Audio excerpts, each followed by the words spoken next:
Hello dear students, let's continue with our chapter 4 of class 6 History NCERT textbook presented by your SST teacher Kunal Devgan, and the name of the chapter is In the Earlier Cities। और in cities में हम एक city की बात करेंगे हड़प्पा, जिसके नाम से एक सिविलाइजेशन भी है हड़प्पन वैली सिविलाइजेशन, जिसको इंडस वैली सिविलाइजेशन भी बोलते हैं। हम अपने चैप्टर को शुरू करते हैं और देखते हैं इस चैप्टर का मतलब क्या है। इस चैप्टर का मतलब है इन द अर्लियर सिटीज, जो सबसे पहले सिटीज एमर्ज हुई थी, जो सबसे पहले सिटीज बनी थी, हम इस चैप्टर में उसके बारे में पढ़ेंगे। अभी तक हमने क्या देखा था कि जो लोग थे उन्होंने कहाँ पे रहना शुरू किया था, जिसमें हमने नर्मदा रिवर की बात की थी, सुलेमान एंड किरतिहार हिल्स की बात की थी, गारो हिल्स की बात की थी, नॉर्थ ऑफ विंध्यास माउंटेन की बात की थी, जहाँ लोगों ने राइस कल्टीवेशन शुरू की। और उसके बाद ही हमने अपने पहले चैप्टर में ही डिस्कस किया था Indus river and its tributaries, और उसमें हमने बात की थी कि some of the earliest cities flourish about 4700 years ago, कि आज से 4700 ईयर्स पहले अर्लीस्ट सिटीज जो थी, सबसे पहले जो सिटीज बनी थी वो एमर्ज हुई थी। हमने देखा था कि कैसे लोग पहले जो हंटिंग गैदरिंग करते थे, कैसे उन्होंने डोमेस्टिकेशन ऑफ एनिमल्स शुरू किया, कैसे उन्होंने जानवरों का पशुपालन करना शुरू किया। फिर हमने देखा कि कैसे उनको एग्रीकल्चर के बारे में पता लगा, वो एक जगह पे रुक के उस एग्रीकल्चर को करना शुरू किया, उन्होंने स्मॉल विलेजेस बनाए, वो ट्राइब्स की फॉर्म में रहना शुरू कर दिया, उन्होंने कबीलों की फॉर्म में शुरू रहना कर दिया। तो इसके बाद जो चेंज आता है उनकी लाइफ में, हम उसके बारे में अपने चैप्टर 4 में डिस्कस करेंगे कि कैसे वो विलेजेस से सिटीज में कन्वर्ट हो जाते हैं। क्योंकि जब उन्होंने अपने ये गांव बनाए होंगे बच्चों, तो उस गांव में जब ज़्यादा लोग रहने शुरू कर दिए तो वहाँ पे जंगली जानवर भी थे। उनसे बचने के लिए उन्होंने क्या किया होगा, उनसे बचने के लिए उन्होंने कुछ वॉल्स बनाई होंगी, उन्होंने एक जगह पे रहना शुरू किया होगा, अच्छे घर बनाए होंगे कि अगर कोई जंगली जानवर उनके ऊपर हमला भी कर दे तो उनके घरों में वो एंटर ना कर सके, उनको मार ना सके। तो अब हम उन्हीं लोगों की अर्लीस्ट जो सिटी, सबसे पहली सिटीज़ थी जहाँ पे लोगों ने रहना शुरू किया था, उसके बारे में बात करेंगे। और इसमें हम सबसे पहले बात कर रहे हैं स्टोरी ऑफ हड़प्पा। हड़प्पा एक बहुत ही पहले, मतलब कि 1921 में हमें इसके बारे में पता लगा था कि हड़प्पा नाम का कोई शहर है, और हमें पता लगा कि ये सिर्फ एक शहर नहीं है, ये एक बहुत बड़ी सभ्यता थी, सिविलाइजेशन थी। अभी उसके बारे में डिस्कस नहीं करेंगे हम इसमें क्लास 6 में। पर हड़प्पन वैली जो सिविलाइजेशन थी, इसके बारे में हमें पता कैसे लगा, इसकी बड़ी इंटरेस्टिंग स्टोरी है बच्चों।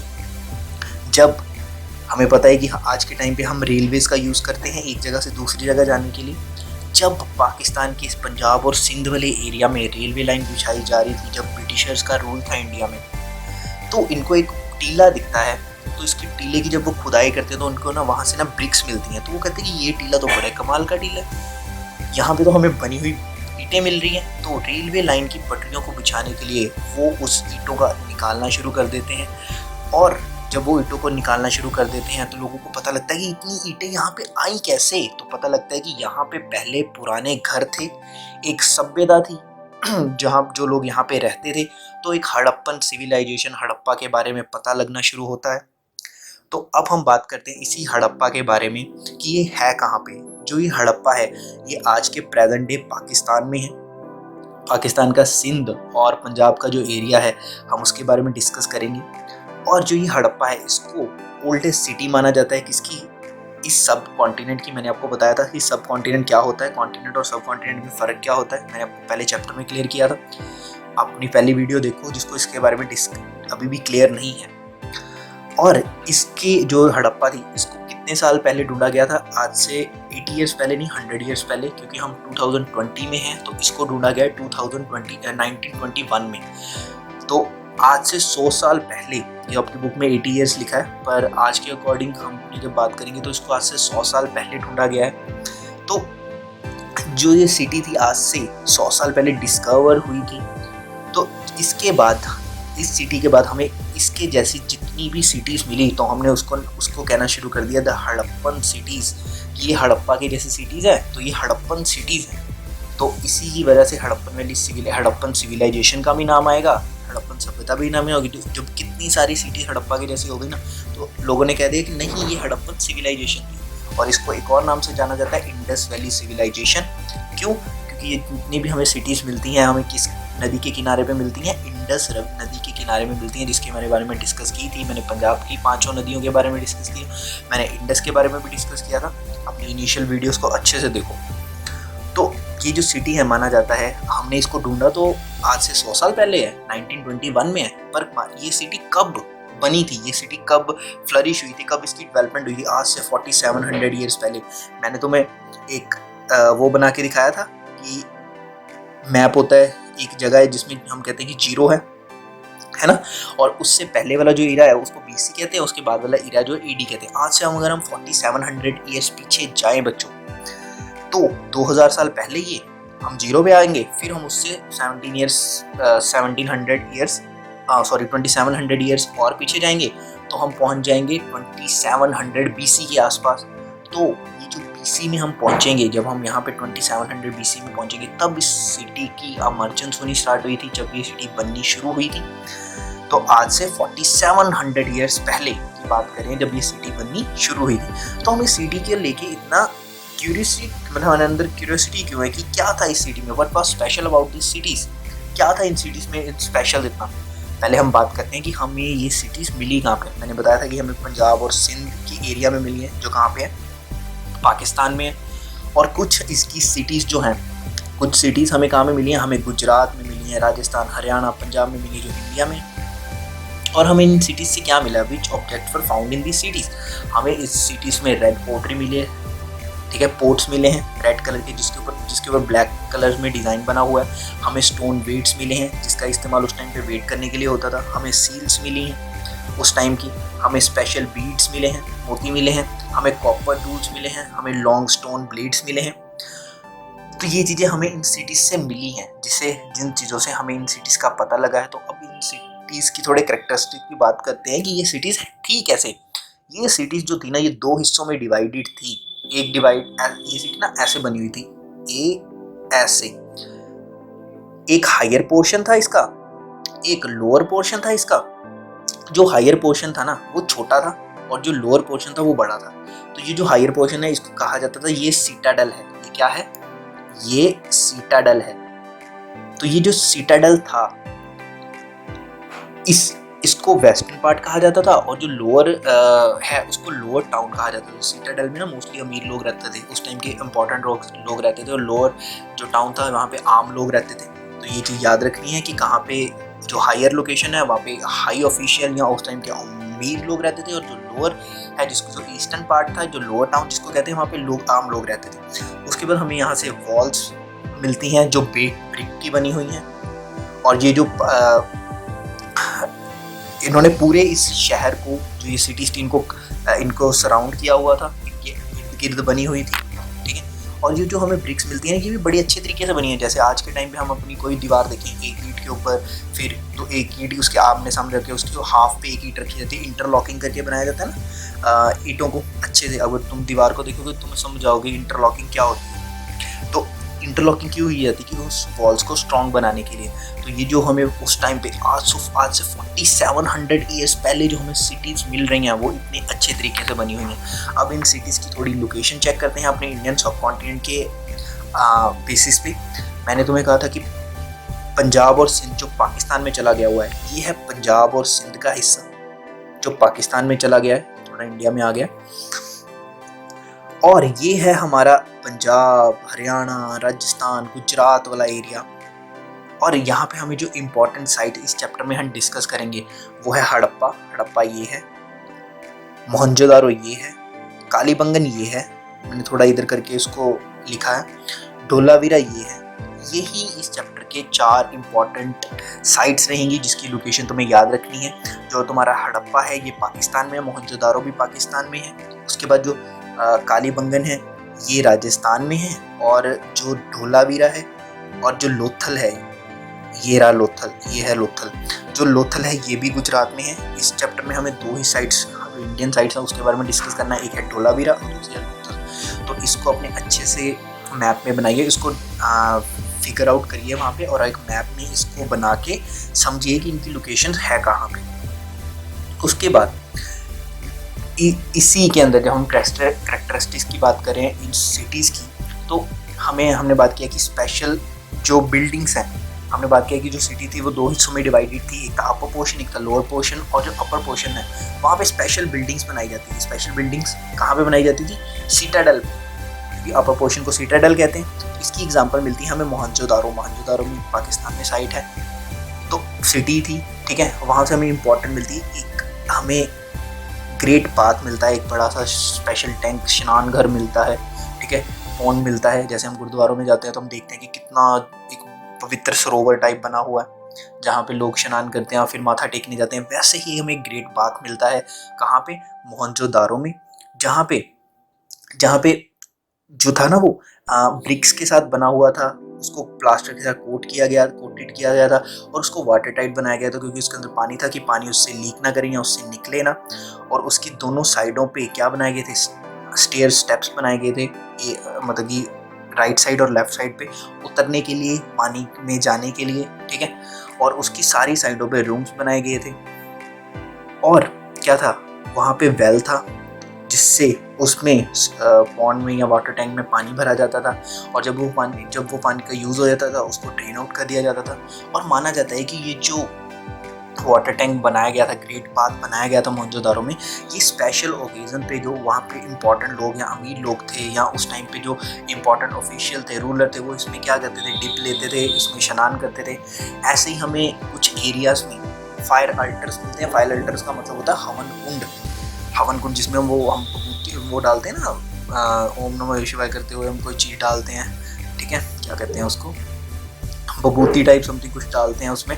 तो जब भी हवन करते हैं घरों में तो कुछ चुटकी में हम थोड़ा मटेरियल लेके उसमें डालते हैं। तो ऐसे ही फायर अल्टर्स हवन कुंड मिलते हैं। कहाँ पे? हमें कालीबंगन जो राजस्थान में है वहाँ से, और लोथल जो गुजरात में है वहाँ से हमें मिलते हैं। और माना जाता है कि जो इस टाइम के जो लोग थे वो क्या परफॉर्म करते थे? सेक्रीफाइसेस को परफॉर्म करते थे इसके ऊपर, क्योंकि हमें आज से 4700 साल पहले की कोई वीडियो थोड़ी है हमारे पास।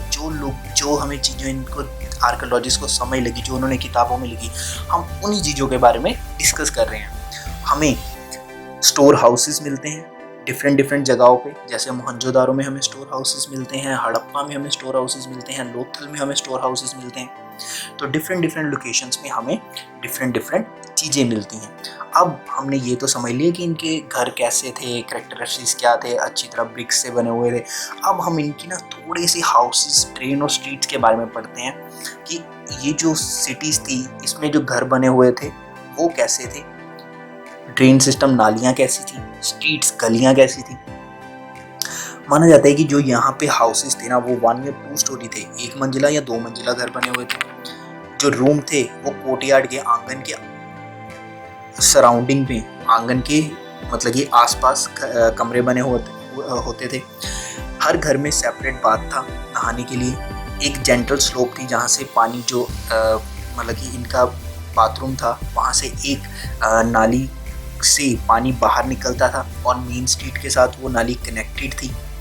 और ये जो नालियाँ बनी थी, ये ड्रेन्स बनी हुई थी, इनको भी कवर करके बनाया गया था कि मच्छर वगैरह या मक्खियाँ वगैरह ना उस टाइम पे आए। तो ये लोग इतने ज़्यादा समझदार थे, ये ऐसे घर बना रहे हैं। और कुछ जगह पे ना इंस्पेक्शन के लिए होल्स बनाए गए हुए थे, जैसे सीवर के ऊपर होल होते हैं ना आज के टाइम पे, कि हम देख सकते हैं कि कहीं कुछ ब्लॉक तो नहीं हो गया तो उसकी सफाई कर देते। वैसे ही यहाँ पे इंस्पेक्शन होल बनाए गए थे। सम हाउसेस के अंदर, कुछ हाउसेस के अंदर वेल था जहाँ से वाटर सप्लाई होता था। इन ड्रेन्स को कवर किया जाता था मोस्ट ऑफ द सिटीज़ में। और ये जो नालियाँ थी ये स्ट्रेट लाइंस में बनाई गई थी।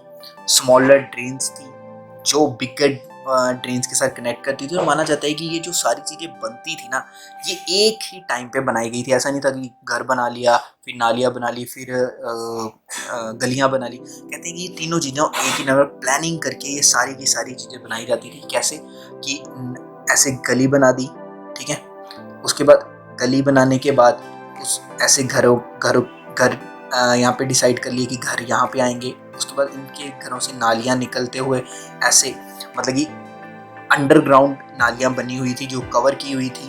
तो ऐसे ही प्रॉपरली प्लानिंग के साथ बनाया गया था। अब यहाँ पे हमने घर तो देख लिए इनके कैसे थे, क्या क्या था, कैसे कैसे बना हुआ था। अब इनकी हम लाइफ के बारे में बात करते हैं कि जो लोग यहाँ पे रहते थे उनकी लाइफ कैसी थी। तो कहते हैं कि जो यहाँ पे जो हड़प्पा में जो लोग रहते हैं इनकी लाइफ बहुत बिजी थी।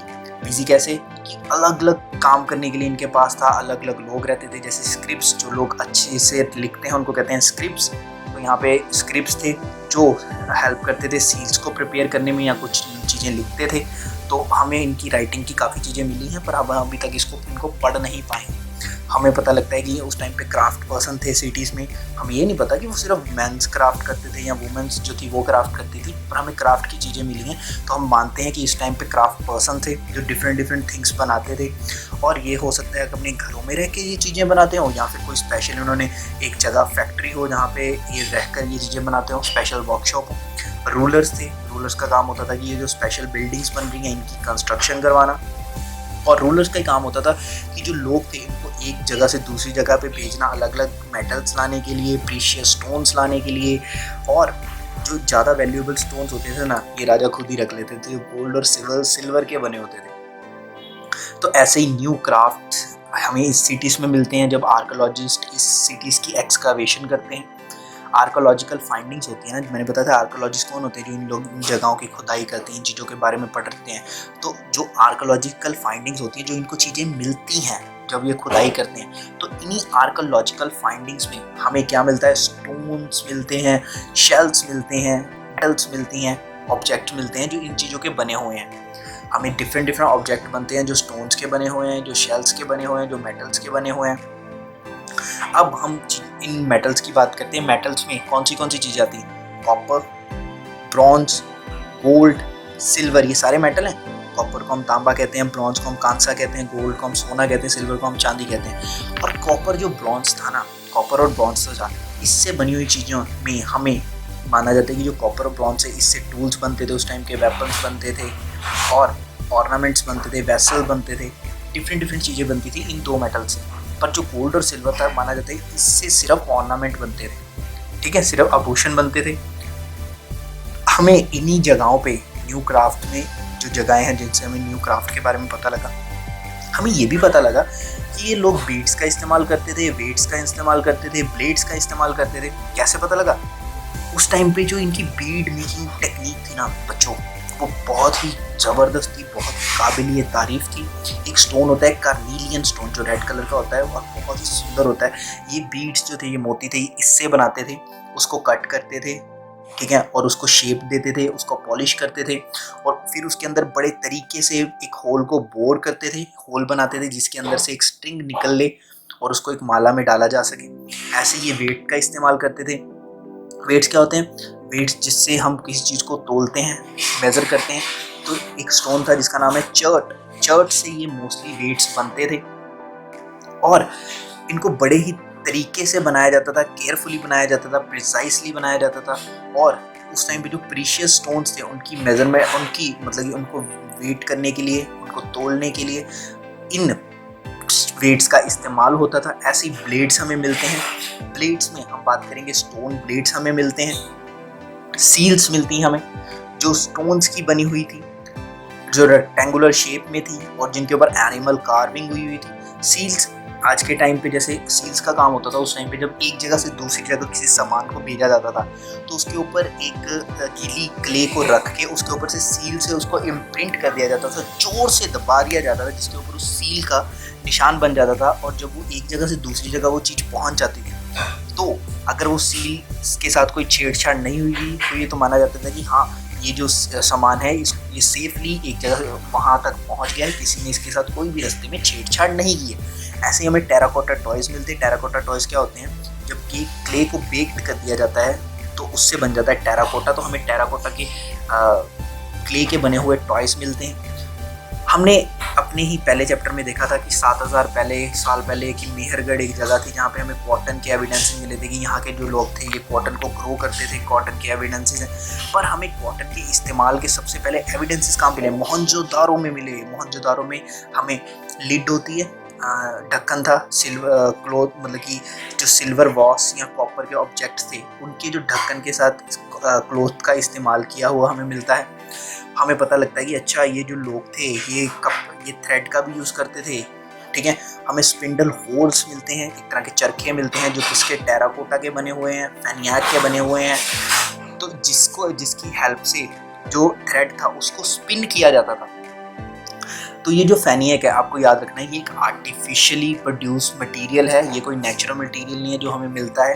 ये गम और सैंड की हेल्प से सैंड को क्रिस्टलाइज करके फेनियक को बनाया जाता है, और इसका इस्तेमाल होता था बीड्स को बनाने में, बैंगल्स को बनाने में, और टाइनी वेसल्स को बनाने में। तो सिंपल अलग अलग चीज़ों को बनाने से होता था। हमने अब देख लिया कि ये जो सिटीज़ थी ये ऐसी थी, इनके अंदर ऐसे घर थे, इस तरह के लोग रहते थे, इतनी तरह के क्राफ्ट बनाते। तो क्राफ्ट बनाने के लिए रॉ मटेरियल भी तो चाहिए होगा। रॉ मटेरियल कोई भी ऐसी चीज़, रॉ मटेरियल क्या होता है, कोई भी ऐसी चीज़ जिसको हम कोई फिनिश प्रोडक्ट बनाने में या कोई चीज़ बनाने में उसका इस्तेमाल करते हैं। फार्मर्स, हो सकता है उसको फार्मर के द्वारा उगाया गया हो सकता है वो वुड हो सकता है वो कोई मेटल का ओर हो, तो जिसका इस्तेमाल हम कोई चीज़ बनाने में करते हैं। जैसे अब कॉटन है, वो फार्मर्स के द्वारा उगाई जाती है, ठीक है। कॉटन क्या है, रॉ मटेरियल है। जब हम उसको प्रोसेस करते हैं वो क्या बन जाता है, वो बन जाता है क्लोथ। तो क्लोथ का रॉ मटेरियल क्या है, कॉटन। तो उसको प्रोसेस किया, तो ऐसे ही जो ये रॉ मटेरियल, हमें इतने रॉ मटेरियल यूज़ करते हैं, तो ये जो रॉ मटेरियल ये अलग अलग जगहों से लाए जाते थे उस टाइम पे। कुछ रॉ मटेरियल लोकली अवेलेबल होते थे हड़प्पा में, कुछ raw material different distance places से हड़प्पा में लाए जाते थे, जिसमें हम कॉपर है, टिन है, गोल्ड है, सिल्वर है, प्रीशियस स्टोन्स है। अब हम उन लोकेशंस की बात करेंगे, और कुछ जो लोकेशन है आपको अपने एटलस में जाके ढूंढनी है कि ये लोकेशंस कहाँ पे हैं। जैसे जो कॉपर है, जिसको हम तांबा कहते हैं, ये माना जाता है कि ये राजस्थान और ओमान से लाया जाता है। राजस्थान आप सभी को पता है कहाँ पे है, आपको ओमान ढूंढना है कि ओमान कहाँ पे है। टिन, जिसको कॉपर के साथ मिक्स करके ब्रॉन्ज बनाया जाता था, वो अफगानिस्तान और ईरान से लाई जाती थी। गोल्ड कर्नाटका से लाया जाता था। प्रीशियस जो स्टोन्स हैं वो गुजरात, ईरान और अफगानिस्तान से लाए जाते थे, ठीक है। तो ये थे ये रॉ मटेरियल कहाँ कहाँ से लाया जाता था। और अब बात करते हैं कि जो फूड था, food for people in the cities, ये जो फूड थे ये कहाँ से आता था। हमने देख लिया कि सिटीज एमर्ज हो गई, पर कुछ लोग कंट्री साइड पे भी रहते थे। कंट्री साइड का मतलब होता है विलेजेस। कुछ लोग विलेजेस में भी रहते थे जो डिफरेंट क्रॉप्स को ग्रो करते थे, एनिमल्स का पशुपालन करते थे। जो ये लोग थे ये फूड की सप्लाई करते थे कहाँ पे, सिटीज में। किनको करते थे, स्क्रिप्स को, रूलर्स को, जो यहाँ पे लोग रहते हैं उनको ये फूड की सप्लाई करते थे। हमें रिमेन्स मिलते हैं डिफरेंट फूड्स के, डिफरेंट क्रॉप्स के, डिफरेंट जगह पे। कौन सी क्रॉप्स के हमें रिमेन्स मिलते हैं, जैसे वीट, गेहूं के मिलते हैं, बार्ले, जौ के मिलते हैं, पल्सिस के मिलते हैं, दालों के मिलते हैं, पीस के मिलते हैं, राइस चावलों के मिलते हैं, सीसम के मिलते हैं, लिनसीड के मिलते हैं, मस्टर्ड के मिलते हैं। तो ये सारे फूड्स के हमें रिमेन्स मिलते हैं, जिससे हमें पता लगता है कि ये जो लोग थे वो इन फूड्स का इस्तेमाल करते थे। अब इन फूड्स को उगाने के लिए जो लोग कंट्री साइड पे रहते हैं तो वो खेती भी करते होंगे, तो खेती के एविडेंसेस हमें मिलते हैं। हमें प्लो मिलता है, हमें हल मिलता है, जिसकी हेल्प से अर्थ को खोदा जाता था, डिग किया जाता था, जिसके लिए सीड्स को प्लांट करने के लिए हमें वो तो उस टाइम पे लकड़ी का बना होता था, पर हमें जो इसके एविडेंसेस मिलते हैं ये हमें टॉय मॉडल में मिलते हैं जो टेराकोटा से बने होते हैं। तो माना जाता है कि इस टाइम पे जो ये एरिया था यहाँ पे बहुत कम कोई हैवी रेनफॉल नहीं होती थी, तो इरिगेशन का कोई प्रोसेस होता था। तो जब रेनफॉल से पानी नहीं आता तो ये इरिगेट करते होंगे, तो ये डिफरेंट चैनल्स के थ्रू अलग अलग इरिगेशन मतलब पानी खेतों को देते होंगे।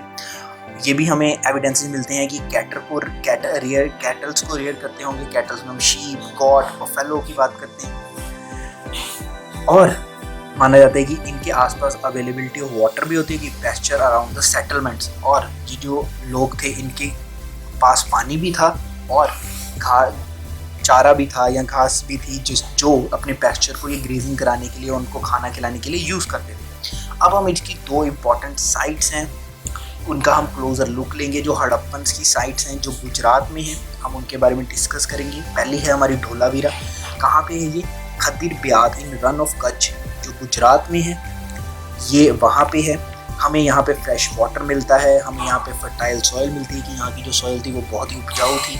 और ये जो सिटी थी, अभी तक तो हमने देखा था कि सारी सिटीज जितनी भी हैं वो दो हिस्सों में डिवाइडेड है, सिटाडेल अपर पोर्शन और लोअर पोर्शन। पर ये जो सिटी थी ये तीन हिस्सों में डिवाइड थी। धोलावीरा जो गुजरात में है ये तीन हिस्सों में डिवाइडेड थी, और इसका जो अलग ईच पार्ट था वो स्टैंडर्ड था, किसके साथ, स्टोन वॉल के साथ, और एंट्रेंस गेट बना हुआ था इसके अंदर जाने के लिए। इसके सेंटर में एक ओपन एरिया था जो पब्लिक सेरेमनीज के लिए यूज होता था।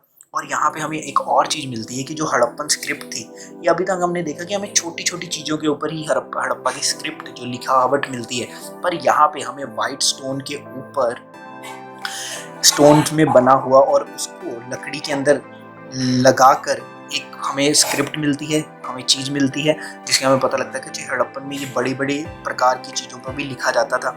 एक और दूसरी सिटी है सिटी ऑफ लोथल, जो गुजरात में है, जो एक ट्रिब्यूटरी है साबरमती की एक रिवर, उसके साइड पे है, जो गल्फ ऑफ खंबात में है। गल्फ ऑफ खंबात कहाँ पे है? गुजरात में है। यहाँ पे हमें सेमी प्रीशियस स्टोन्स मिलते हैं और हमें पता लगता है कि ये जो एरिया था, जो लोथल का एरिया था, ये बहुत ही फेमस था किसके लिए? फॉर स्टोन, शेल्स और मेटल मेकिंग ऑब्जेक्ट्स के लिए। यहाँ पे हमें स्टोर हाउसेस मिलते हैं, सील्स मिलती हैं, ceilings in the store houses मिलते हैं, डॉकयार्ड मिलता है। डॉकयार्ड वहाँ वो जगह होती है जहाँ पे शिप्स आके रुकती हैं और सामान को लोड और अनलोड किया जाता है, सामान को वहाँ पे लादा जाता है और वहाँ से निकाला जाता है। अब हमने सिविलाइजेशन, हमने सिटीज़ के अलग अलग सिटीज़ के बारे में काफ़ी कुछ पढ़ा। अब हम इसके बारे में पढ़ेंगे the mystery of the end, कि कैसे ये जो सिटीज़ थी या जो ये सिविलाइजेशन थी, जो हड़प्पा सिविलाइजेशन की जो इतनी सारी सिटीज़ थी, कैसे ख़त्म हो गई। माना जाता है आज से 3900 ईयर्स पहले एक मेजर चेंज आया, जिसकी वजह से क्या हुआ, जो लोग थे उन्होंने यहाँ पे रहना छोड़ दिया। उन्होंने जो ये राइटिंग करते थे, सील्स का इस्तेमाल करते थे, वेट्स का इस्तेमाल करते थे, इसका इस्तेमाल करना छोड़ दिया। जो ये अलग अलग दूर दूर जगहों से रॉ मटेरियल लेके आते थे, इसको लाना छोड़ दिया। मोहनजोदारो जो इनकी इंपॉर्टेंट सिटी थी, हमें यहाँ पे पता लगता है कि यहाँ पे सिटी प्लानिंग तो बड़ी अच्छी थी, ड्रेनेज सिस्टम भी बड़ा अच्छा था, पर गार्बेज के पाइल्स बड़े बड़े मतलब एक जगह से इकट्ठा हुआ हमें गार्बेज के एविडेंसेस मिलते हैं, जिससे हमें पता लगता है कि इनका जो स्ट्रीट और ड्रेनेज सिस्टम था ये खराब हो चुका था। लोगों ने लेस इम्प्रेसिव हाउसेस बनाने बंद कर दिए थे, क्या वे इतने इम्प्रेसिव हाउसेस नहीं बना रहे थे। अब ये जैसे भी इनको हाउसेस बनाने का दिल करता था, ये वैसे ही बना लेते थे। तो इसके पीछे कुछ कारण थे जिसकी वजह से ये मेजर चेंजेस आए। कुछ आर्कोलॉजिस्ट या हिस्टोरियंस का मानना है कि जो ये रिवर्स थी ये सूख गई थी, पर एक साथ सारी रिवर तो सूख नहीं सकती। फिर कुछ लोगों का मानना है कि लोगों ने ज़्यादा डिफॉरेस्टेशन कर दी थी, लोगों ने ज़्यादा पेड़ वगैरह को काट दिया था, जिसकी वजह से इनके पास फ्यूल नहीं बचा था, इसके लिए उन ब्रिक्स को बनाने के लिए, और जो ये कॉपर का इस्तेमाल करते थे उसको मेल्ट करने के लिए। उसके बाद कैटल ग्रेजिंग इतनी ज़्यादा हो गई थी, पशुओं ने इतने ज़्यादा घास वगैरह को खा लिया था कि इनके बाद जो ग्रीन कवर का एरिया था वो ख़त्म हो गया था। कुछ लोगों का मानना है कि जो थे फ्लड्स थे वो इस सिटीज़ में आ गए, पर सारी रिवर्स पे एक साथ फ्लड्स नहीं आ सकते। और कुछ का मानना है कि रूलर्स जो थे उन्होंने कंट्रोल कर दिया था इन एरियाज में, जिसकी वजह से जो लोग थे वो यहाँ से निकल गए और जो लोग थे वो अलग अलग जगह पे रहना शुरू कर दिया। पर ये जो सारी चीज़ें हैं, ये सिर्फ हिस्टोरियन को जो चीज़ों के बारे में समझ लगी है वो है। ये एग्जैक्टली अभी तक हमें ये सिविलाइजेशन जो सिटीज़ थी ये कैसे ख़त्म हुई इनके बारे में नहीं पता है। तो जो हमारी बुक में लिखा है हम उसको पढ़ेंगे। तो जब ये चीज़ें हुई तो इसके ये जो चेंजेस आए, इफेक्ट हम इसमें पढ़ेंगे कि इन चेंजेस में क्या इफेक्ट हुआ। तो जो साइट थी, जो सिंध और वेस्टर्न पंजाब में जो साइट थी, लोगों ने यहाँ पे रहना छोड़ दिया। जो पीपल थे वो अलग अलग जगह पे मूव करके, कुछ लोग ईस्ट में, इंडिया की ईस्ट में मूव करना शुरू कर दिया, कुछ लोगों ने साउथ में इन लोकेशंस की मूव करना शुरू कर दिया। तो ऐसे ही ये सिविलाइजेशन ख़त्म हो गई और इससे 1400 साल बाद न्यू सिटीज़ अमर्ज हुई। उनके बारे में हम अपने नेक्स्ट चैप्टर्स में पढ़ेंगे। और ये था इस चैप्टर में। Thank you for watching, take care of yourself. अगर आपको कुछ और नहीं समझ लगा है तो मुझे कॉल करके पूछिए और इस चैनल को सब्सक्राइब कीजिए।